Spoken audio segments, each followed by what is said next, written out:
It's the morning right here on Delta Television, and in this segment we turn our attention to a major development in Delta State, where the governor, the Right Honorable Sheriff Oberoi, has recently received double honors at the Silver Jubilee Awards of Independent Newspaper. The governor was recognized as Outstanding Governor of the Year and Best Governor in Urban Renewal 2025, a reflection of what organizers describe as measurable progress in infrastructure and city transformation. Reports indicate that under the current administration, Delta State has witnessed significant urban development, including major flyovers in Warri, Efrun, Ughelli, and NRA, as well as the construction of about 300 kilometers of roads within a year, aimed at easing congestion and improving economic activity. Against this backdrop, the state government is also embarking on a sensitization tour under the Renewed Hope for More agenda, focusing on connecting with vulnerable Deltans through both traditional and modern media channels. To unpack all of this, we are joined by the Senior Special Assistant to the Governor on Media and Director General of the Sensitization Tour, Mr. Ese Imadife. Good morning. It's good to have you. Thank you very much. Thank you very much. Thank you very much. Remember, he asked us to add Joshua. But you look sharp. You look Thank sharp. you very much. Good morning. It's good to I'm blushing. Okay, so let's begin with the big news. What do these double honors mean for the administration of Governor Oberoi? Thank you very much. Thank you for having me. Thank you. I'm very, very excited for my governor. In fact, the entire state is happy, both Deltans, home and abroad. The thing is I don't want to sound like, I don't want to sound prideful, but this is more like the almost 10th major award, His Excellency. It's a thing of pride, I'm sorry. So, and don't forget that even when he was a speaker, he won Legislature of the Year too, by the Independence newspaper. In the last 3 years, the governor has won awards from Telegraph, This Day, Independent newspaper, in fact, name it. And it all anchors on the MORE agenda, which is meaningful development, opportunity for all, realistic reform, and enhanced peace and security. And some people call him Toknadu governor, as a man who does what he says and says what he can do. Now, the beautiful thing here about this award is that the governor is being noticed by those who are not even Deltans. Do you understand? It's being recognized and noticed by Nigerians. Imagine the governor winning most outstanding governor. We have many other governors that are doing very well in the country. You know that, right? But for you to be given such recognition, it means that you're doing beyond excellence. Let's talk about the first honors, which is Urban Renewal. Best Governor in Urban Best Governor Urban Renewal. We all know what mean Urban Renewal. What's Urban Renewal? Is revitalization of cities, and the governor be doing that. In your introduction to this program, you talked about the roads, the flyovers, and all that. Now, apart from those things, a lot of Deltans need to know that besides those flyovers, those roads, and all that, there's a project that the governor is doing that we call it storm drainage project. It's one of a kind. I'm talking about a storm drain that is about 19 feet in all major cities in Delta State. And guess what? The governor is the first, I don't want to say in Nigeria, but the first governor that believes in continuity in governance. Look at what he's doing. Continuing from where his predecessors stopped. He doesn't abandon projects. Now, let me use the opportunity so people will understand that the award didn't just come because of flyover, you understand, or flyovers or bridges. Look at what he's doing in cities, talking about modern technical colleges, because it wants to shift Deltans from job seeking to being entrepreneurs. I'm talking about model technical colleges. Now, in major cities as well, in the health sector, just not quite long, the governor acquired 3 MRI. I'm not just MRI, I'm talking about MRI that is 1.5 Telsa, helium free. I'm talking about something that can actually see your bone. Why is the governor doing all these things? Because one, he wants, he's trying to one, stop Deltans from going outside Delta State, and two, to bring in investors. You see, investors, some of these investors, when they know that your city, the people in your city are happy, there's proper road connection, because Delta State, especially Asaba area, well, they suffer from flood. You know that, right? Now, this flooding, this water drainage, storm drainage project has reduced that problem of flooding. Now you start seeing certain investors, even people are ready to invest in farming, but because of the flood, people are scared to come and invest in Delta State. So the governor has done. That's why they also won the outstanding governor of the year. Kudos to Your Excellency, Right Honorable Edachori Francis Orokwedo Oboiwori. Okay, so Mr. Joshua, permit me to call you Joshua. I actually want us to break this down because people are watching and I want them to have better understanding. So yes, critics say that the Fava and road dualization are elite projects. That's what they call it, elite project. Now, let us know, how has urban renewal directly impacted traders, artisans, and residents in Warri, Asaba, and other towns? All right. Now, if you check it out,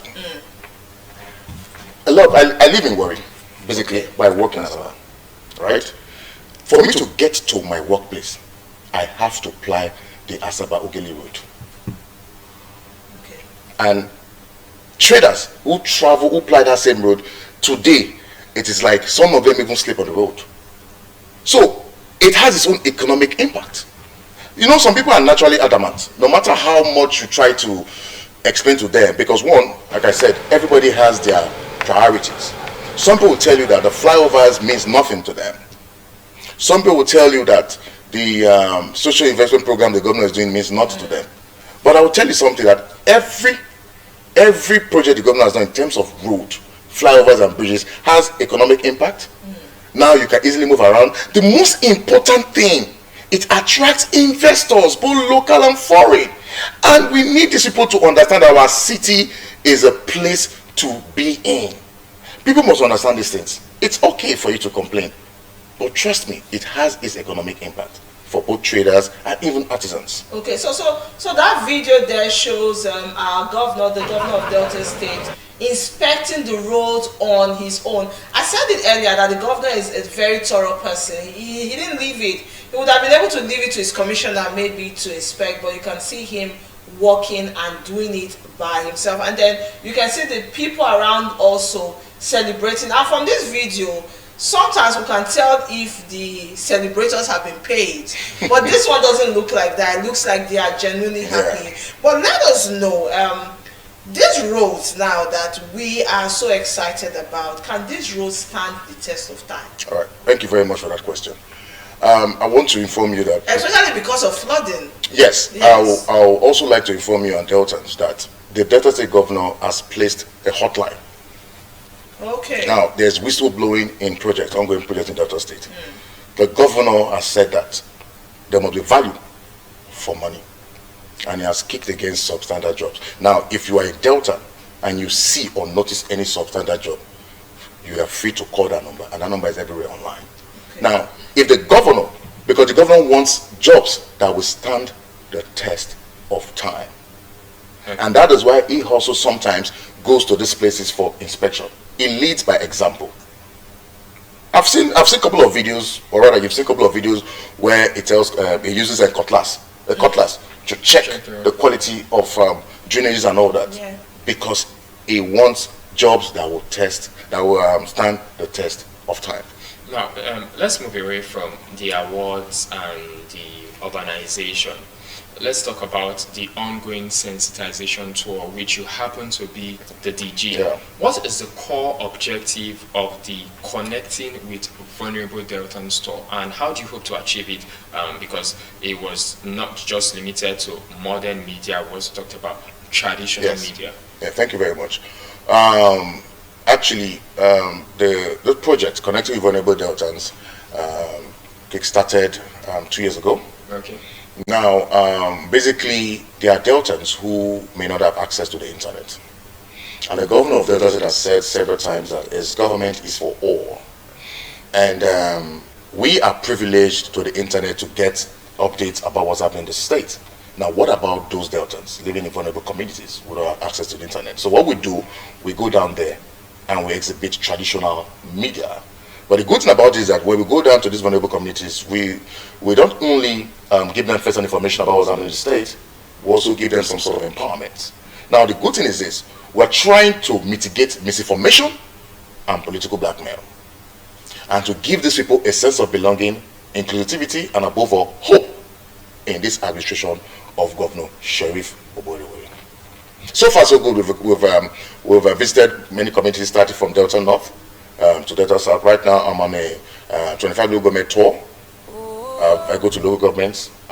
We use town criers to inform the people to gather in one place. Right? We get a projector. Now, the things we see, we that are privileged, the things we see on TV, they are able to see it. We talk to them. We let them know what's happening in their state, so they don't feel left out. Like I said, to give them a sense of belonging, inclusivity, and above all, hope in governance. So, who exactly are vulnerable Deltans? How is the government? What How do they rate metric? Yeah. What yardstick do you use in identifying that, okay, this person falls into the category of a vulnerable Deltan? Firstly, we have to be honest ourselves. There are people who live in river areas who, some of them have not even left their vicinity all their life. You understand? And it's very understandable that there are some communities that don't even have proper internet. For instance, with all due respect to my people, in my mother's village, it's very difficult to get internet. For me, they are vulnerable to misinformation. You understand? And not just that, some people are also vulnerable mentally and psychologically, emotionally. Some people have lost interest in governance. So the vulnerability doesn't really mean that it has to do with people living in rural areas or urban areas. No. So how do you source for even vulnerable Deltans in the cities? What I do is this. Now, if you notice, the name says through traditional and modern media. And what is modern media? The TV, internet, and all that, they're all modern media. Now, what we'll do is this: we'll go online to bring back the interest of people, because I have to be honest with you, a lot of people have lost interest in government activities. They don't want to go. How many Deltans go online to search or go to the Delta State government page to know what the government is doing? Very few. So what I did, I and my team decided to go online. We asked you to list projects that the government has done, and if you can do that, you'll be given either stipends or airtime. Why? So who gives this list? The people, the vulnerable people. Now it's going to be like just like this. Giveaway time. Okay. List an ongoing project or commission project by Governor Sheriff Oborevwori. If you do that, you get airtime or stipends. Now, the beautiful thing is this: you are not giving them a reason to go and do research. You get my point? Now, if I'm going to give you 5,000, 10,000 or data just for you to mention a project in your state, even if you don't have interest, you'll be forced to go and check. And by doing that, I'm already passing information to you, because some of them I don't know them. That's why I told you that some people are vulnerable mentally, psychologically, and emotionally. Okay, Mr. Joshua, there's this saying that says, awards don't put food on our table. Do you think that enough development has gotten to our rural areas? I'm really concerned about our rural communities mostly.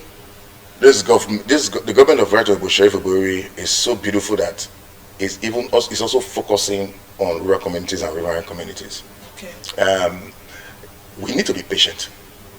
Patience is a virtue. You don't expect, the governor is not a magician. You know, at least you can tell from his body language and the things he does that ego, according to the local word, ukologo, reach everybody. Because a lot of us lack patience. Yeah. You know, you see the governor constructing roads in Abraka, for instance, and the next thing somebody in Ughelli is shouting, what about Ughelli? But the question is this: you can't do everything at the same time. As far as I'm concerned, in terms of now, you see the people you're talking about now that said I was not put food on the table. Yeah. What is the government be doing in terms of social investment program? Who are the benefactors? Who are the beneficiaries rather? Who are the beneficiaries? The same people. From the DKS program, is it Fadama that empowers local farming? DKS program talking about that empowers those mothers and fathers who sell crayfish and all that in the market. They're all empowered.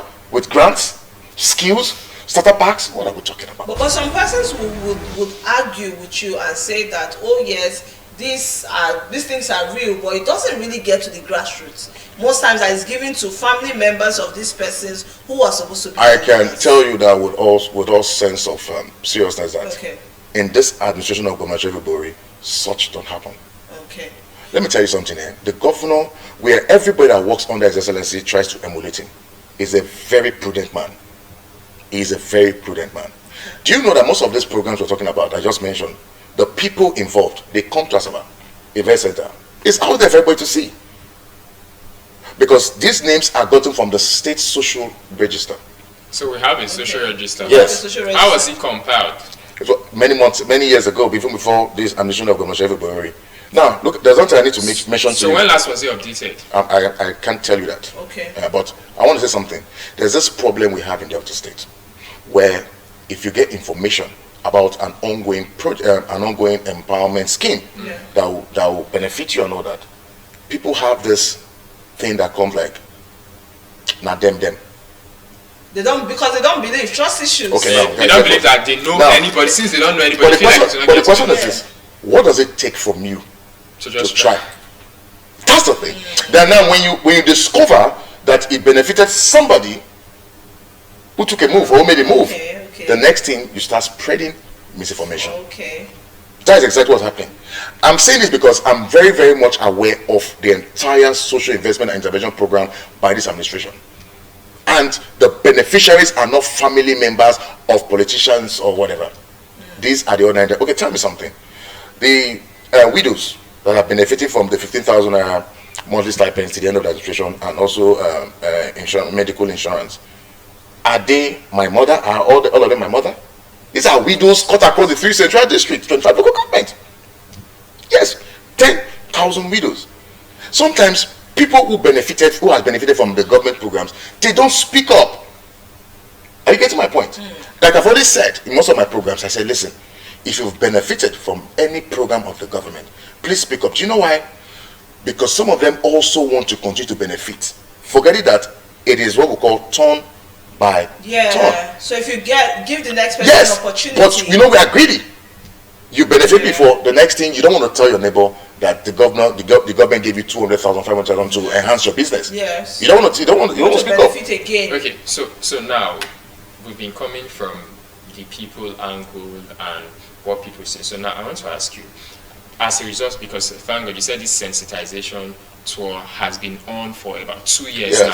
So what feedback have you received from communities when you embark on this tour? And have there been any challenges as well? Well, the truth of the matter is this. I have to be very honest with you. The feedback has been so beautiful. Somehow, this being the DG of this session of the More Agenda has made me. Somebody said to me, Dante, you are like a political celebrity, because you see, when you go to these communities, you see their pain, because I give them the opportunity to speak. Every community I go to, I give the leaders the opportunity to tell me what they are lacking, what they want from the government. So mine is not just going there to preach the More Agenda. I'm also there to listen to them. And so when I'm done, I get back to my bosses. I let them know that these communities are lacking A, B, C, D. You understand? Yes. Now, they're so beautiful that 3 communities I went to, I don't want to mention names and all that. I went to 3 communities after my sensational tour to see what has happened. Do you know that after the sensational tour, those things that they mentioned that they are lacking was given to them? I'm talking about market and primary school. Isn't that wonderful? But you should be free to call the communities. You should probably call the communities. Ebeluguma community. Okay. Igbabu community in Warri South, Warri South, Delta South, and in Okpa community, where I come from. Now let me tell you something. Yes, I know about the Okpa. Yes. You know, when you most times when you go to these places, I won't lie to you, the challenge I get is that most of the community leaders are not encouraging. Now, let me explain to you. Now I'm coming to your community, and I told you, normally what we do is this: we pay money to their town criers to go around the villages and communities to announce that I'm coming to sensitize them and all that. And make sure you tell them that I'm giving them empowerment. I give out free medicated glasses, eye treatment and all that to encourage them. Then we do what we call question and answer. That is after I must have lectured you guys about what's happening in the state, giving information. We also make sure we ask them questions. Do you understand what I said? What did I say? If you get it right, you get money and gifts and all that. So it makes it so interesting and exciting. Now sometimes when we tell these community leaders to announce our coming, they don't. They just put the money in the pocket. So sometimes the problem we're having in this country or the state sometimes is not even the government. It's the leaders. I'm just telling you the truth. There was a committee I went to after spending so much money trying to sensitize them, rather to pass information that we're coming and all that, only for us to see a very limited crowd. It means they didn't do it. That's what they said. Yeah. You see men and women saying that nobody told us. Nobody told us, which is wrong. And again, there are Deltans who are not in government, but should also support this more agenda. I'm sorry, this sensation tour. Because let me tell you something. There are Deltans abroad who have called me and said, thank you very much, SSA, for what you're doing. You're giving my mother, my father, my brother, the village, a sense of belonging and inclusivity. So everything is not about the government. You can have people from businessmen and women who can decide to support this essential tool. Don't forget the state belongs to us all, whether you're a politician or not. So let me ask you this question. As a political office holder, do you experience this issue of divert when you go into a community and maybe you want to do one or two stuff? Do you have community youths coming around and saying that you must drop something? Settle them. You know, if I have to be very honest with you, it's going to be a little difficult to completely eradicate divert. Let me tell you. But your principal is against it. He has spoken against it. Let me finish. I said it's going to be difficult. Do you know why? Why? Not because of my principal. My principal has said it 10 million number that divert is gone. Yet, the people still pay the divert. Oh. The government is not the one. The government has told you that if somebody comes to you, call out for help. Is there a helpline for that? No, you is can it active? No, it's in the law. Like you can go to the police station now. It's in the state law. So sometimes I get your point, but sometimes the money I will use to mobilize the police to come and help me fight or enforce the law. More than the devil. Let me tell you something. Hold on. You see, that's why I say it's going to be difficult. The mindset. Look at what you just said now. No. I'm not telling you this is reality. I'm not telling you this is my mindset. Why I'm would saying you this is say how people process things. It's a problem. Yes. They need to change their thinking. So maybe that's the place of desensitization. You have to disabuse their mind. Yes. You know, the truth of the matter is this. Let me tell you something. Naturally, Deltans or Nigerians, a lot of us are doubting Thomas. Even some days ago, last week rather, His Excellency said it also, that there's no more devil. This is a law that was passed when he was a speaker. The question is are the people ready to inform the police? Trust me when I say the Delta State Police have been doing a lot, and they are ready. What are you trying to say? That if they call at them, they have to pay the police for the police to come to the site? See, I'm a journalist. See, let me tell you something. Okay. I'm a journalist. I've had different people and different reports where they will call the police. Yeah. For example, let's say our brothers from a particular region, they call the police. They can even know that this person was arrested and picked. But the person is let go before you that haven't called the police gets there. It's like putting it side by side by saying the federal government has said do not pay ransom and somebody is kidnapped. Does the federal government go and release the person? So will you not allow your family member to die because federal government say don't pay ransom, meanwhile they cannot put security in? All right. So it's a dicey situation. I think the best. So let me give you a situation now. So I have a land in a certain community. I go there and the boy says I should come and pay the Or you stop work. Or I stop work. Then I call the police. Police comes and drives them away. I will still go back. My land is still there. Will the police take it upon themselves that whenever I want to go there, they ensure that I work and that building is built without me spending money every time? All right. Now, if we have to be honest, what you just said now, has it happened to you? Because I want to understand that under this government of right to negotiate for Buhari, we want to hear and see complaints. Because without seeing these complaints, all what you're saying doesn't mean anything. Are you saying you've not heard situations like this? You don't get it. Okay. Not like I've not heard people paying their fare and all that. Okay. I've not heard that somebody went to the police station to complain or called at the police and they didn't come or whatever. Let's get these complaints, because without complaints, we need feedbacks from the people. Okay, so in situation where you go to the police and you have this report, who do we give the feedback to? Let me give an instance. Yeah. Well, see, let me tell you, the Delta State government also works with the police. That's why Delta State is so peaceful. Of course, yes. Now let me tell you, the police, Delta State Police Command understand that there's a law in Delta State. That's right. So And so they are also there to help us enforce that law. So whenever we're putting it out there now, whenever we call the police is not supposed to ask us for fuel or anything. They're supposed to just... They are not supposed to. Now guess what? Thank God these days everything is, was on the internet and all that.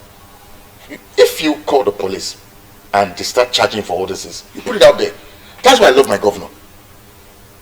Do you know that that's the governor that goes online, read comments, because he wants to know what's happening to his people. Yeah. So you cannot say that. That's why I said at the beginning that to eradicate DEVE will be difficult, because the people need to change their mindset. Yeah.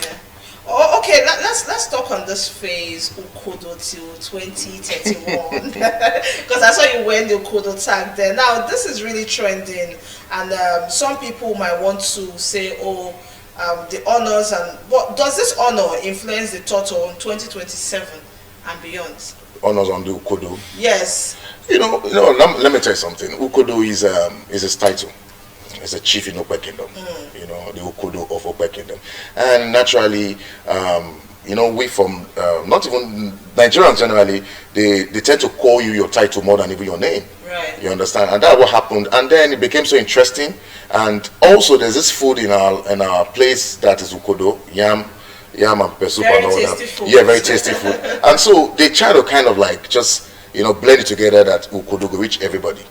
And since I think one person started it. For one person, everybody started saying Ukodo, Ukodo, and it's a beautiful name. And so everybody keeps saying Ukodo. Just like what's the president? People call him Jagaban. His name is Asiwaju Bola Ahmed Tinubu, right? Yes. But they call him Jagaban. It started from when he was a governor, and he got stuck to him. That's exactly what's happening to the name Ukodo right now. Yeah. Well, Joshua, I'll tell you that there are many young people who look at this award and say, wow, tomorrow I want to do something like this. What's your advice to young Deltans who want to inspire to be governors tomorrow, as the leaders of tomorrow? Follow the footsteps of His Excellency. Okay. Now, how? The governor, firstly, is a very prudent spender. He's a very serious-minded person. If you want to be like the governor, if you want to be like governor in the future, you must emulate him in terms of, one, the governor has so much compassion. You must have compassion for people, and people know this. You must be very serious with your job. You must be able to keep to your promises. Very, very important. When you do all those things, then you fact, the sky is the limit. Okay, so finally, what would be your message to Deltans regarding governance, participation, which is something that you have found quite challenging, and development? Well, Deltans, I would like to, because a lot of Deltans are not participating. You need to know what's happening in your state. It is your right. It's not good to just spend your time online watching short series. Go to the government pages, check what is happening. And also, if there are things that are not going well in your community, the governor has said it. Speak up. This government is welcome. This government welcomes constructive criticisms. Yes. That's why I told you that His Excellency goes online. So Deltans, be free to speak your mind, but be constructive with your criticism. You understand? If you see a project that they are using state money to do that is not of standard, please put it online. All right, thank you very much, SSA, to the Delta State Governor on Media, Mr. S.A. Joshua Emedifie, for sharing these insights with us.